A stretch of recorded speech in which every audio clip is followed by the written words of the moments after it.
नमस्कार, मैं हूं आपके साथ आयुषी गुप्ता। 15 मई 2025 की तारीख भारत के लिए एक निर्णायक और साहसिक कदम की गवाह बनी, जब भारत सरकार ने तुर्की की कंपनी सेलेबी एविएशन की सिक्योरिटी क्लियरेंस को राष्ट्रीय सुरक्षा के हवाले से तत्काल प्रभाव से रद्द कर दिया। ये खबर न केवल भारत तुर्की के कूटनीतिक रिश्तों में एक नया मोड़ लाई है, बल्कि ये भारत की अपनी संप्रभुता और सुरक्षा के प्रति दृढ़ता को भी रेखांकित करती है। इस फैसले के पीछे की कहानी, इसके प्रभाव और भविष्य की संभावनाएं एक रोचक और जटिल तस्वीर पेश करती हैं, जिसे समझने के लिए हमें एक घटनाक्रम के हर पहलू को गहराई से देखना होगा। सेलेबी एविएशन 1958 में तुर्की में स्थापित एक कंपनी विश्व भर के 70 से अधिक हवाई अड्डों पर ग्राउंड हैंडलिंग और कार्गो सेवाएं प्रदान करती है। भारत में इसकी मौजूदगी 2008 में रही, जब इसने मुंबई हवाई अड्डे पर अपनी सेवाएं शुरू की। धीरे धीरे ये कंपनी दिल्ली, बेंगलुरु, हैदराबाद, चेन्नई, गोवा, अहमदाबाद, कोचीन और कन्नूर जैसे 9 प्रमुख हवाई अड्डों पर अपनी पकड़ मजबूत करती गई। सेलेबी की सेवाएं केवल सामान्य नहीं थी, ये रैंप हैंडलिंग, कार्गो प्रबंधन, यात्री सेवाएं, उड़ान संचालन और यहां तक कि वीआईपी लाउंज प्रबंधन जैसे उच्च सुरक्षा वाले कार्यों को भी संभालती थी।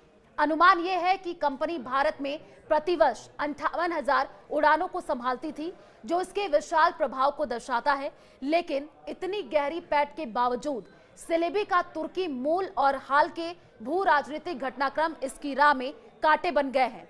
इस पूरे प्रकरण का आधार अप्रैल 2022 में जम्मू कश्मीर के पहलगाम में हुए आतंकी हमले में छिपा है, जिसमें 26 लोग, ज्यादातर पर्यटक, मारे गए थे। भारत ने इस हमले का जवाब ऑपरेशन सिंदूर के तहत दिया, जिसमें भारतीय सशस्त्र बलों ने पाकिस्तान और पाकिस्तान अधिकृत कश्मीर (पीओके) में आतंकी शिविरों पर सटीक हमले किए।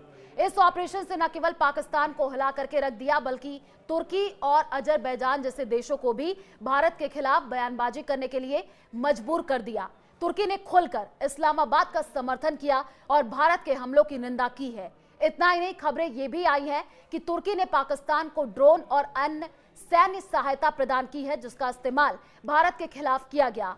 इन ड्रोनों ने भारतीय हवाई रक्षा प्रणाली को चुनौती देने की कोशिश की, जिसमें भारत में तुर्की के प्रति गुस्सा भड़क गया है। सामाजिक मीडिया पर इस गुस्से ने एक आंदोलन के रूप में ले लिया है।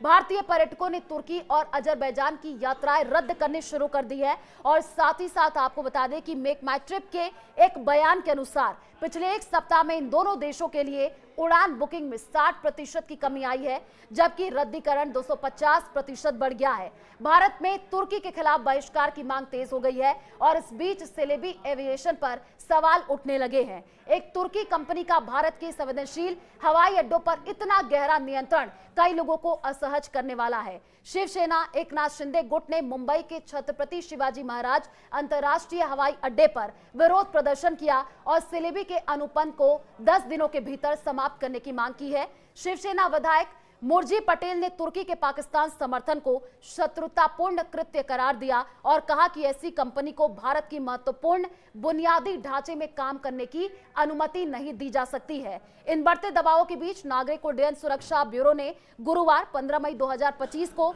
एक आदेश जारी किया, जिसमें कहा गया कि राष्ट्रीय सुरक्षा के हित में Celebi airport services India private limited की सिक्योरिटी क्लियरेंस तत्काल प्रभाव से रद्द की जाती है। और इस आदेश से न केवल सेलेबी के भारत में संचालन को झटका दिया है, बल्कि दिल्ली हवाई अड्डे ने तुरंत इस कंपनी के साथ अपने संबंध समाप्त कर लिए। सेलेबी की सेवाएं को अब बर्ड ग्रुप और एआई एयरपोर्ट सर्विसेज लिमिटेड जैसी अन्य कंपनियों द्वारा संभाला जाएगा, ताकि उड़ान संचालन में कोई व्यवधान ना हो।